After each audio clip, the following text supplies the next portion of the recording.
자, 여러분들, 우리 인간이랑 하나님은 같을 수가 없잖아요.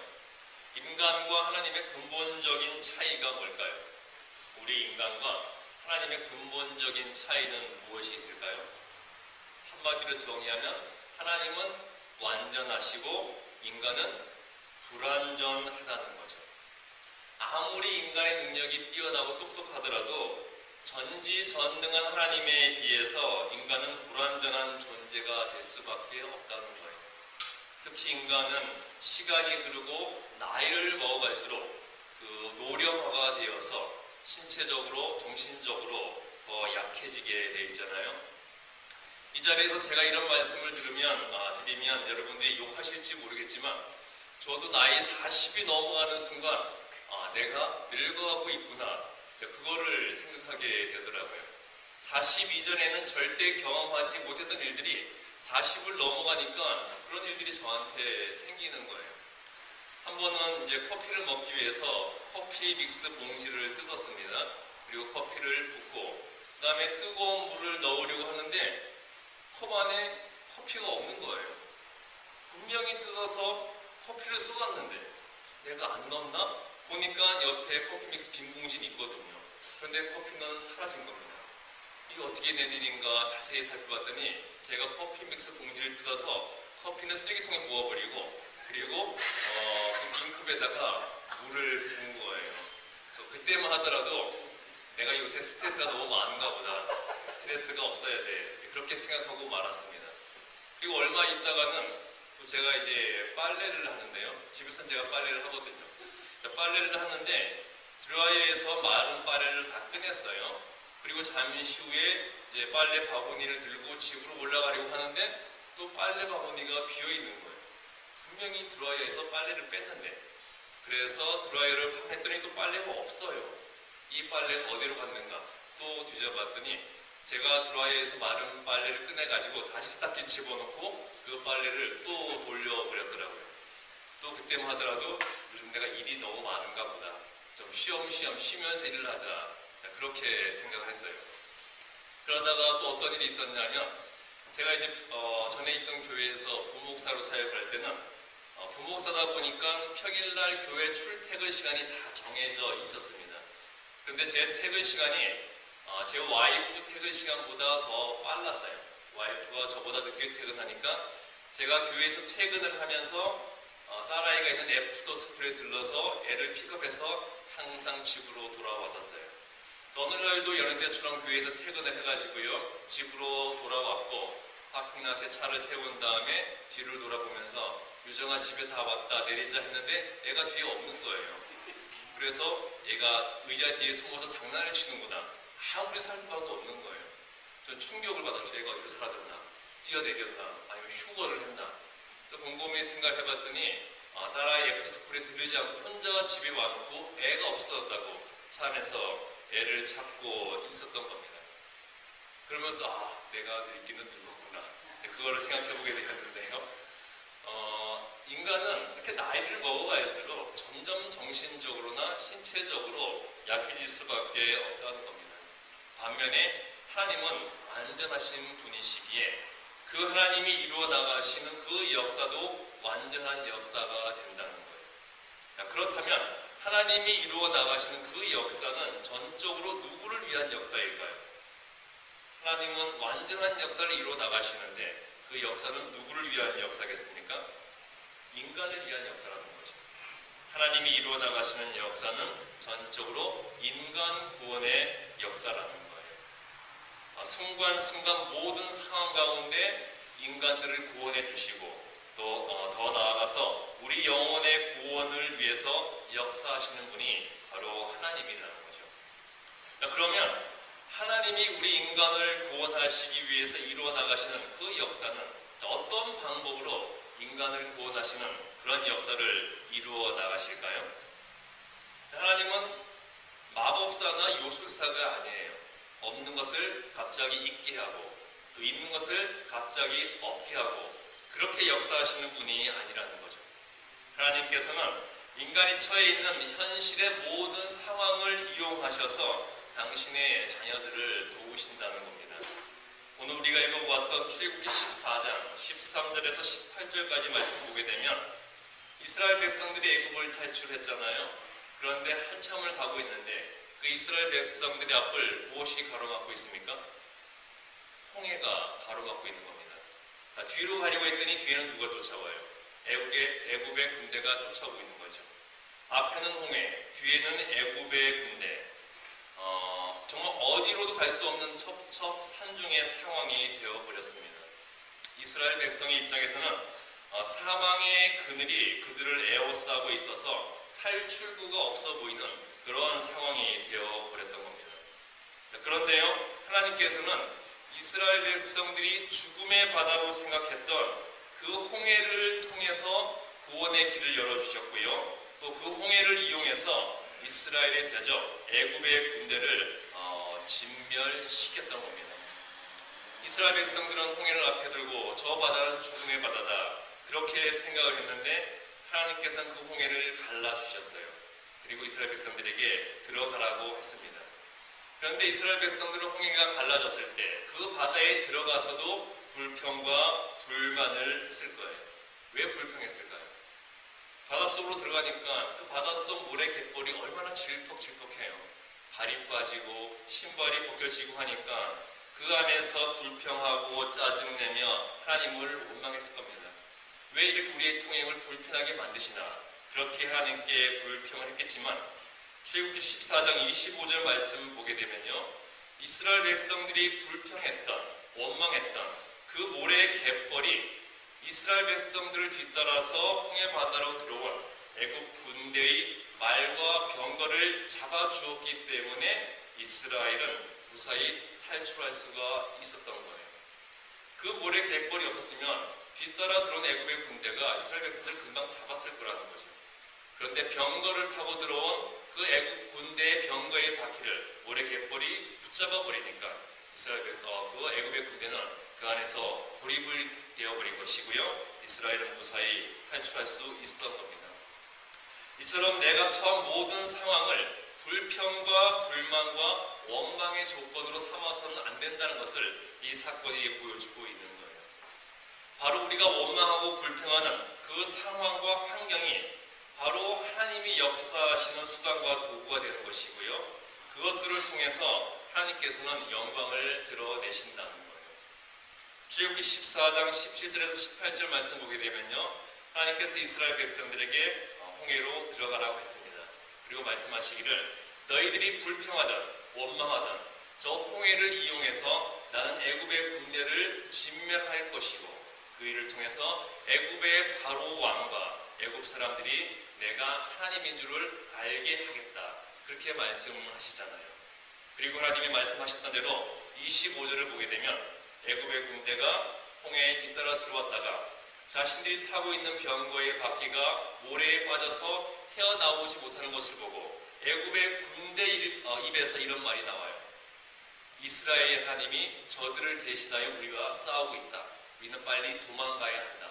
그렇게 말을 하도록 하나님께서 만드셨다는 겁니다. 이처럼 내가 하나님을 전적으로 믿고 의지할 때 하나님은 모든 상황을 통해서 놀라운 반전의 역사를 이루어 주신다는 거예요. 바로 하나님이 이루시는 역사는 반전의 역사라는 겁니다. 한순간에 내가 처해 있는 그 상황을 반전시켜 버리시는 그런 역사를 이루어 나가신다는 거죠. 자, 남자분들은 한국에서 군대를 갔다 오셨으면 아마 아실 거예요. 훈련소에서 유격 훈련이 끝나면 지친 훈련병들에게 조교가 어떤 노래를 부르게 하죠? 군대 갔다 오신 분들 다 아실 텐데요. 유격 훈련 끝나고 지쳐있는 훈련병들에게 어떤 노래를 부르게 하잖아요. 어머님의 은혜.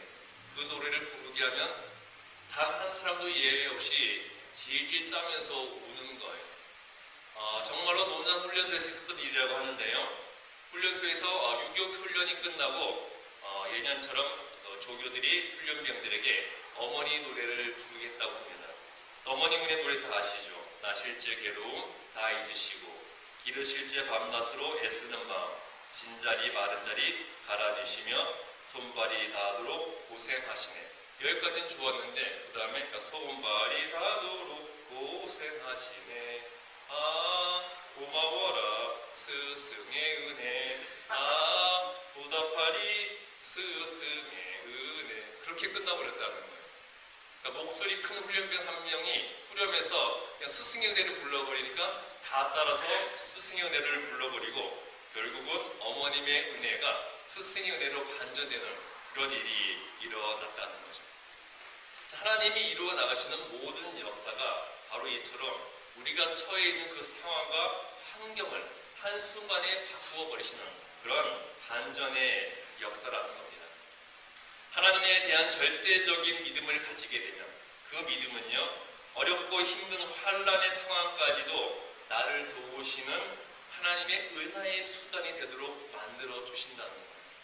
내가 믿는 하나님, 그 하나님에 대한 절대적인 믿음, 그 믿음이 바로 내가 처한 그 모든 상황을 은혜의 수단이 되도록 만들어 주는 힘이 된다는 겁니다. 자, 이 사실은 우리가 다 알고는 있어요. 우리가 모르지 않잖아요. 내가 하나님을 믿기만 한다면 하나님은 모든 고난과 모든 어려움을 다 이기게 해주신다. 이 사실을 우리가 알기는 합니다.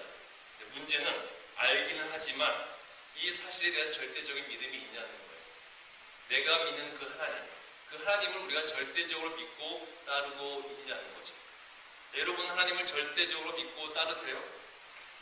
우리가 하나님을 절대적으로 믿고 따른다면 우리의 삶 가운데 걱정과 근심과 염려가 없어야 되잖아요. 어떤 상황에 처해 있더라도 하나님 그 상황을 반전시키셔서 내게 은혜 100% 주실 것을 믿으니까 우리는 걱정과 근심과 염려가 없어야 되는데, 여러분들은 하루하루 걱정과 근심과 염려가 없이 살아가세요? 아니잖아요. 날마다 걱정, 근심, 염려 가운데 살아가고 있다는 거죠. 그것은 결국 우리가 하나님에 대한 절대적인 믿음을 가지고 있지 못하다는 증거가 되는 것 아니겠습니까? 자, 하나님이 이루는 구원의 역사는요, 극적인 반전을 이루시는 역사인데, 우리가 처해 있는 상황과 환경을 간신히 모면하고 피하게 하도록 하시는 것이 아니라 그 상황에 부딪히도록 하십니다. 그리고 그것을 이기고 극복하도록 만들어 주신다는 거예요. 유대가 멸망하고 다니엘과 그 세 친구 사드락, 메삭, 아벳느고가 바벨론 포로로 끌려갔죠. 그런데 이 네 사람은 포로임에도 불구하고 너무 지혜롭고 영특하니까 바벨론의 높은 관직에 오르게 되었어요. 당연히 바벨론 사람들이 시기했겠죠. 그래서 모함과 계략을 꾸며서 다니엘은 어디에 던져졌습니까? 다니엘은 사자굴에 던져지게 되었고, 그 세 친구 사드락, 메삭, 아벳느고는 풀무불에 던져지게 되었죠. 하나님께서는 그 다니엘과 세 친구가 사자굴에 던져지고 풀무불에 던져지는 그 상황을 간신히 모면하도록 피할 수 있도록 만드시지 않으셨어요. 사자굴에 던져지게 했습니다. 풀무불에 던져지게 했어요. 하지만 그 사자굴과 풀무불이 그들을 해치지 못하도록 해주셨다는 겁니다. 그리고 결국 어떤 일이 벌어졌습니까? 사드락과 메삭과 아벳느고 그리고 다니엘이 사자굴에 던져지고 풀무불에 던져지도록 만들었던 그 대적들이 오히려 사자굴에 던져지고 풀무불에 던져지게 되었고요. 자, 바벨론의 모든 사람들은 그것을 보고 다니엘과 세 친구가 믿는 하나님을 높이게 되었고, 또 다니엘과 세 친구가 믿는 그 하나님을 찬양하게 되었고, 하나님이 보호하시는 그 다니엘과 세 친구를 바벨론 사람들이 높이도록 만들어 주셨다는 겁니다. 한순간의 상황이 완전히 반전되도록 하나님께서는 역사를 이루어 나가셨던 거죠. 시편 55편 22절 말씀을 보게 되면요, 하나님께서 말씀하시기를 하나님께 모든 것을 다 맡겨버리라고 말씀하고 있습니다. 전적으로 모든 것을 하나님께 맡겨버리고 하나님만을 의탁하라고 말씀하고 있는데요, 출애굽기 14장 13절 14절도 같은 말씀입니다. 출애굽기 14장 13절 14절 말씀 보게 되면 하나님께서 말씀하시기를 두려워 말고 가만히 서서 하나님이 너희를 위하여 이루시는 구원의 역사를 보라. 하나님이 너희를 위하여 싸우리니 너희는 가만히 있으라. 그렇게 말씀하고 계십니다. 어떤 상황에서도 두려워하지 말고 가만히 서서 하나님이 나를 위해 이루어 나가시는 그 역사를 보기만 하라는 거예요. 우리가 어려움에 처해 있는데 그 상황에서도 두려워하지 말고 가만히 서서 하나님이 이루시는 구원의 역사를 보려고 한다면 우리에게 필요한 것은 무엇이겠어요? 그 하나님에 대한 절대적인 믿음. 그 믿음만을 가지고 모든 것을 하나님께 맡기고 하나님이 이루어 나가시는 그 역사를 바라보기만 하라는 겁니다. 또 우리가 어려움과 고난과 여러 가지 시련에 처하게 되면 정말 그 상황에서 내가 아무것도 할 수 없음을 알게 되면 우리는 걱정과 근심과 염려를 하잖아요. 그런데 내가 아무것도 할 수 없는 상황에서 걱정하고 근심한다고 그 상황이 해결이 됩니까? 그 상황은 절대 해결이 안 되잖아요. 걱정하고 근심하고 염려해도 아무 소용이 없는데 왜 걱정하고 근심하고 염려를 하냐는 거죠. 내가 아무것도 할 수 없는 상황에서 전적으로 하나님을 믿고 그 하나님께 모든 것을 맡겨버리고 하나님을 바라보기만 하면 하나님이 모든 것을 다 이루어 주신다는 거죠. 내가 아무것도 할 수 없는 상황에서 내 상황과 내 생각과 판단으로 스스로를 힘들게 하고 스스로 시험에 들 필요가 없다는 거예요. 오늘 두 번째 본문 말씀이었던 고린도후서 4장 7절 말씀 보게 되면요, 하나님께서는 우리가 이 보배를 질그릇에 가졌으니 이는 심히 큰 능력은 하나님께 있고 우리에게 있지 아니함을 알게 하려 함이라, 이렇게 말씀하고 있습니다. 질그릇은 가치 없는 그릇이잖아요. 그런데 그 질그릇 안에 보배가 들어있다면, 질그릇은 가치가 없지만 그 안에 있는 보배 때문에 그 질그릇은 가치 있는 존재가 되는 거죠. 자, 인간은 질그릇처럼 연약하고 보잘것없는 존재지만 우리 안에는 어떤 보화가 있다는 겁니까? 우리 안에는 어떤 보배가 있다는 거예요? 예수님이라는 보배, 하나님이라는 보배가 우리 안에 있다는 겁니다. 우리는 아무 능력 없지만 우리 안에 보배로운 하나님의 능력이 있다는 것을 우리가 믿어야 된다는 거예요. 내가 아무것도 할 수 없을 때, 내가 극심한 고난과 어려움에 처해서 내가 아무것도 할 수 없을 때, 아무것도 할 수 없음에도 불구하고 스스로 걱정하고 근심하고 염려하고 그 가운데 불평과 원망을 할 것이 아니라 내가 아무것도 할 수 없을 때 내가 해야 할 일은 무엇일까요? 내가 어떤 상황에 처해 있습니다. 아무것도 할 수가 없어요. 그때 내가 해야 할 일은 무엇이겠어요? 전적으로 하나님의 뜻을 믿고 그분께 모든 것을 다 맡기기만 하면 된다는 겁니다. 일단 하나님께 다 맡겨놓은 후에 그 다음에 내가 할 수 있는 일이 있다면 작은 일이라도 그 일을 찾아서 하면 된다는 거예요. 자, 다니엘이 바벨론 포로로 끌려와서 날마다 하나님께 기도를 했는데 그 모습을 보고 있던 대적들이 그 다니엘을 모험하기 위해서 이제 왕을 선동했습니다. 그리고 어떠한 법규를 내렸죠. 이 시간 이후로 왕 이외의 다른 사람이나 신에게 기도하면 사자굴에 던져버리겠다, 그런 법령을 만들었어요. 그리고 왕이 명령을 했습니다. 이제 왕이나 왕 이외의 다른 사람이나 신에게 절하거나 기도하면 사자굴에 던져지게 되는 거예요. 그런 왕의 명령이 떨어졌습니다.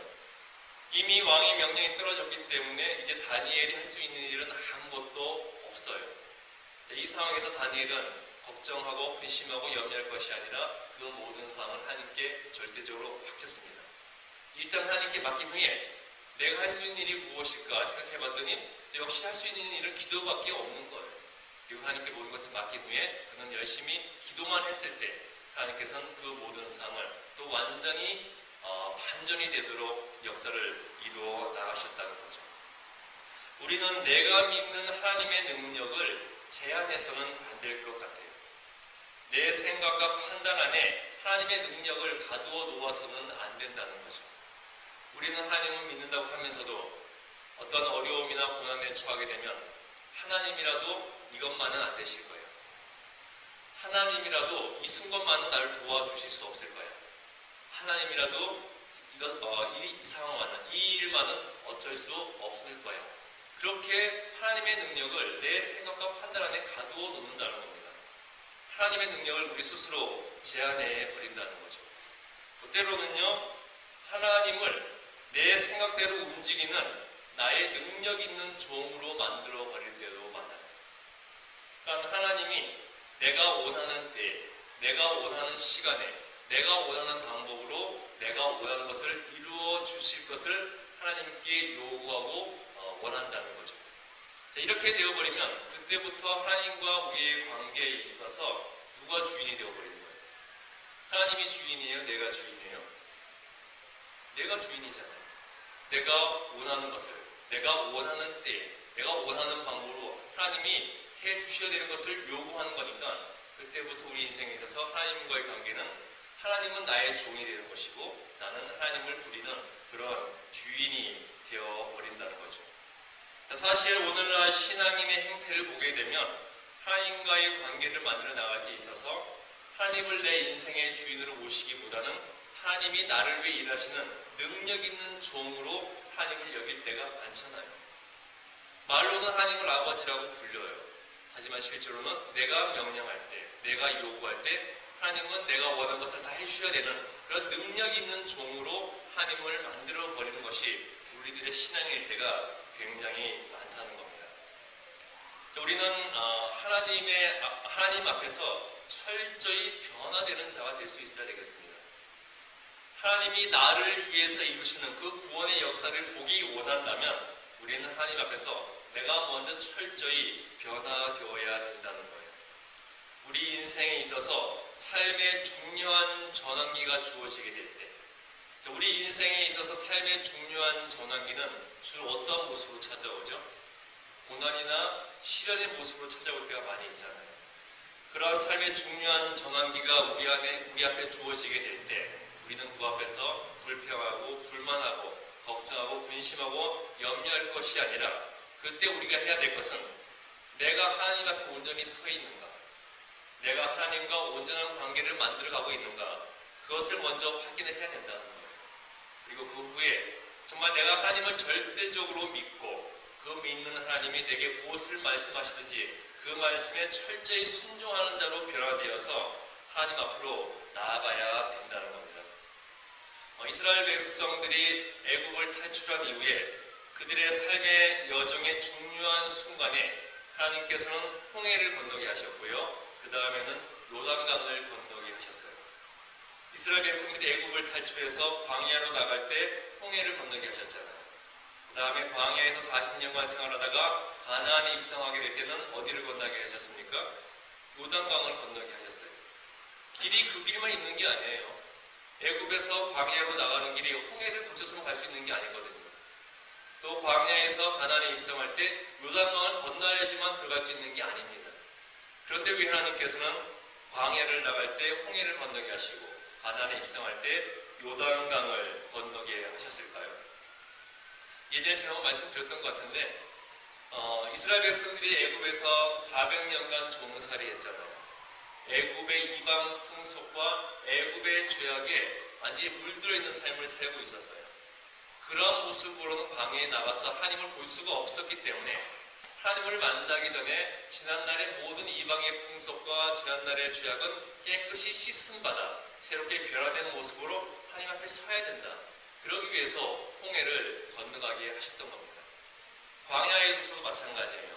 광야에서 40년간 살면서 광야 이방 민족의 이방 풍속과 그들의 죄악이 이스라엘 백성들의 몸에 배어버렸다는 거예요.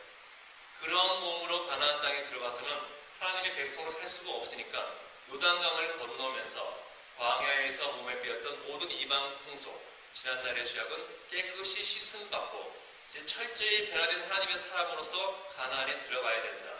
그것을 말씀하시기 위해서 요단강을 건너가게 하셨던 겁니다.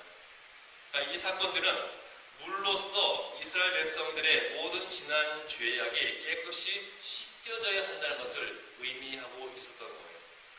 자, 그래서 이 사건들에서 물로 세례를 주고 지난날의 죄악은 다 씻기는 받았다. 그런 유래가, 세례의 유래가 생겨나게 되었던 겁니다. 자, 이 자리에 모인 모든 성도분들은 내가 어떠한 상황에 처했든지 간에 그 모든 상황 가운데서도 하나님에 대한 절대적인 믿음을 가지고 하나님의 사랑으로 변화되어서 나를 위해 큰 일을 이루시고 나를 위해 모든 일에서 나를 대신해서 싸우시는 하나님의 은혜가 함께 하시는 그러한 성도들 되시기 바랍니다. 하나님에 대한 절대적인 믿음만 가지세요. 하나님께 모든 것을 맡기십시오. 그러면 하나님께서 나를 위해 역사하시고 나를 위해 대신 싸워주신다는 겁니다. 나를 위해 크신 구원의 역사를 이루시기 위해 나를 위해 싸우시는 하나님의 은혜가 여러분들과 언제나 함께 하시기를 주님의 이름으로 축복합니다. 기도하겠습니다.